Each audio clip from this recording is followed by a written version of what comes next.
In this video, I'm going to outline in 3 easy steps the best approach to college clubs. There are a few reasons why you should join clubs in college. Number 1, you make friends. Number 2, you get to find or pursue passions and interests outside of the classroom. And number 3, you can actually talk about what you've accomplished in these clubs in your interviews.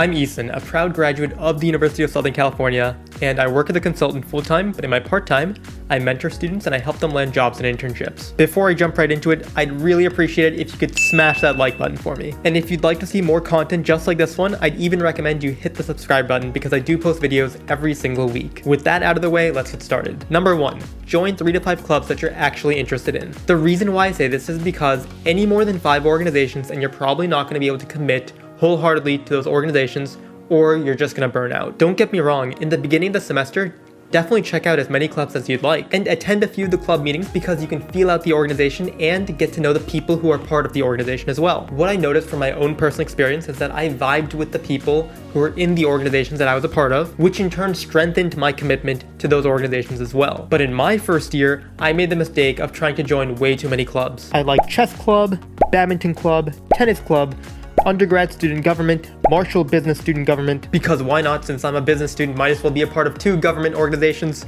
consulting club, and the vegan club. It's important to differentiate what you're curious about to what you're passionate about. I found that I wasn't actually passionate about chess, it's just something I played while growing up. And while I liked badminton and tennis, I realized that they were things that I probably wasn't going to fully commit myself to. I found to have a much better experience by just committing to a fewer number of organizations. I have found that by joining a fewer number of clubs, I was able to invest more time with a fewer number of individuals, by which I was building and strengthening bonds and friendships that I continue to have even today. In addition, you're also able to have a much larger impact by being part of a smaller number of organizations. And remember, you can still go to club events without having to be a part of the organization itself or having to attend regular meetings. I loved Vegan Club, and while I didn't go to their weekly meetings, I still made it a point to go to their events. So here's what I recommend. Identify clubs that you're interested in, go to the meetings early on, see which clubs you like, and then make a commitment to those organizations. Point number 2,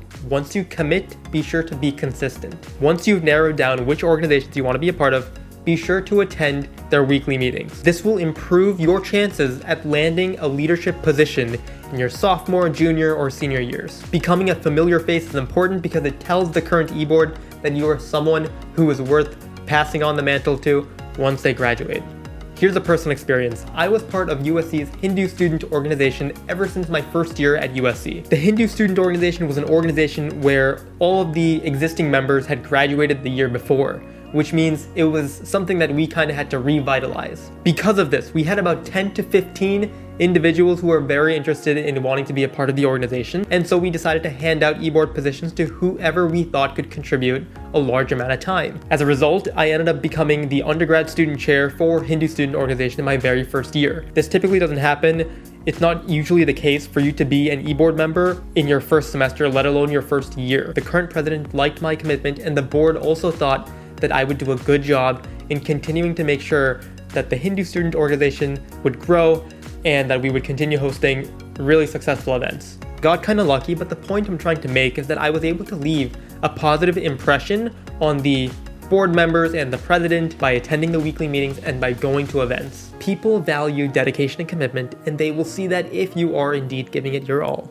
And lastly, point number 3, seek out opportunities to make an impact. Don't just be a part of the club for the sake of being part of it. You want to be able to actually make an impact so that you can not only be proud of your accomplishments, but also talk about them in your interviews. Think about how you can make the organization grow and think about what kind of events you can host to cater to a larger student body. Once again, stay tuned because a video on this topic is coming. So in essence, this is how I think you should be approaching college clubs, whether you're a freshman, sophomore, junior, or senior. I hope you learned something new, and as always, my email and LinkedIn are in the description box below. That's all for this video, and I'll talk to you soon.